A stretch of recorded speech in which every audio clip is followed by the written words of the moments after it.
Hello friends, આજે હું ફરી એક નવી રેસીપી લઈને આવી છું તમારી સમક્ષ, જેનું નામ છે કોર્ન મસાલા ઓટ ઉપમા, જે ખૂબ જ એક હેલ્ધી રેસીપી છે, જે નાના બાળકોને બ્રેકફાસ્ટમાં આપી શકો છો, જે વૃદ્ધ લોકો હોય અને ચાવવાની તકલીફ હોય તો એ લોકોને પણ આપી શકો છો.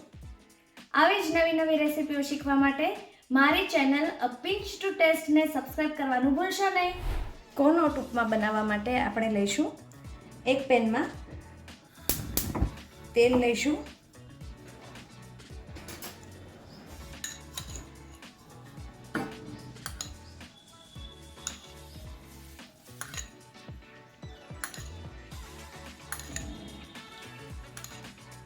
પાંચ ટીસ્પૂન જેટલું તેલ લઈશું,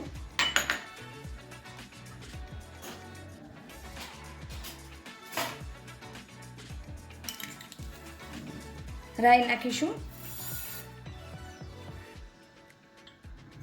રાઈ તતડે એટલે આપણે અન્ય મસાલા કરીશું. રાઈ તતડી છે, હવે આપણે અંદર લીમડાના પાન નાખીશું અને સાથે ડુંગળી છે, થોડી ડુંગળીને આપણે સાતળી લઈશું.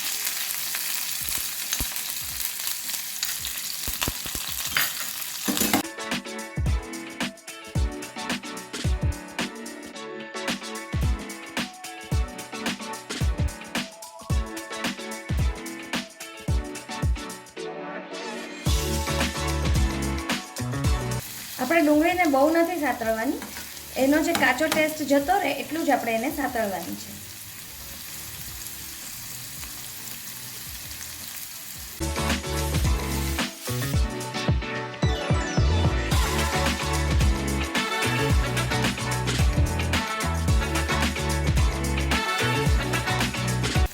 સાથે આપણે આદુ મરચાંની પેસ્ટ નાખીશું થોડી,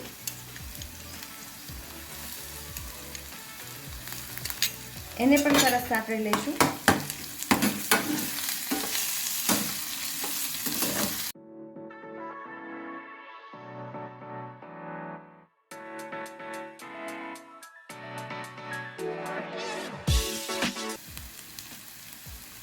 આદુ મરચાંની પેસ્ટ અને ડુંગળી થોડા સંતળાઈ ગયા છે.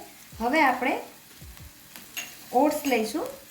ઓટ્સ છે એ હેલ્ધી ખૂબ જ છે, સાથે સાથે ગ્લુટન ફ્રી રેસીપી પણ આ થશે. જેને ગ્લુટનની ડેફિશિયન્સી હોય તે લોકો ઘઉં નથી ખાઈ શકતા, તો એની બદલે તેઓ આનો ઉપયોગ કરી શકે છે અને બહુ હેલ્ધી રેસીપી બનાવી શકીએ આપણે.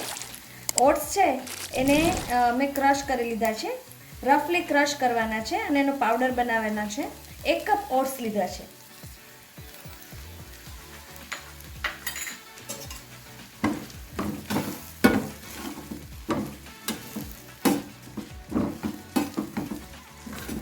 એને પણ આપણે સાતળી લઈશું. થોડોક એનો કાચો ટેસ્ટ જે જતો રહે, ક્રન્ચીનેસ રાખવાનું છે પણ એનો કાચો ટેસ્ટ જતો રહે ત્યાં સુધી આપણે એને સાતળીશું. તમે જોઈ શકો છો કે ઓટ્સ સરસ રીતે આપણે શેકાઈ ગયા છે. હવે આપણે આ તબક્કે એમાં મસાલા કરીશું. મીઠું સ્વાદ પ્રમાણે.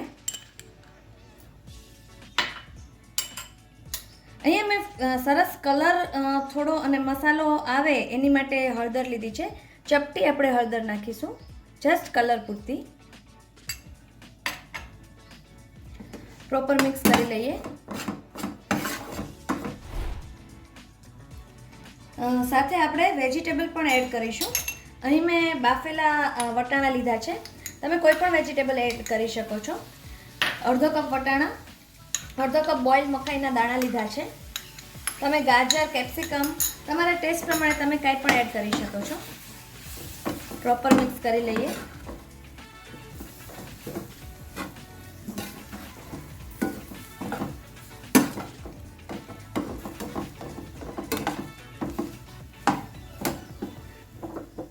હવે અહીંયા અમે થોડાક રોસ્ટેડ કાજુના ટુકડા લીધેલા છે, એ પણ આપણે એડ કરીશું.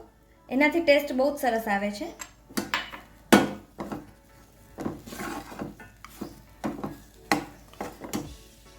હવે આ પ્રોપર મિક્સ થઈ ગયું છે.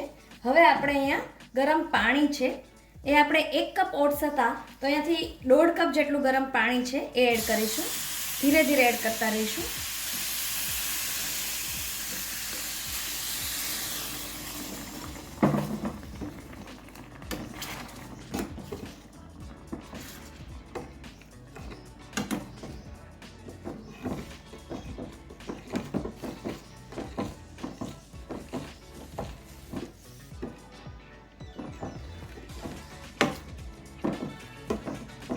એકદમ સરસ રીતે આપણે એને મિક્સ કરી લેશું અને થોડું પાણીનો ભાગ બળી જાય ત્યાં સુધી એને ઘટ્ટ થવા દઈશું. કોથમીરના પાન નાખીશું. તમે જોઈ શકો છો કે આ ઉપમા ઘટ્ટ થઈ ગઈ છે. તમે તેને ગમે ત્યારે નાસ્તામાં ખાઈ શકો છો. હવે ઉપમાને આપણે સર્વ કરીશું.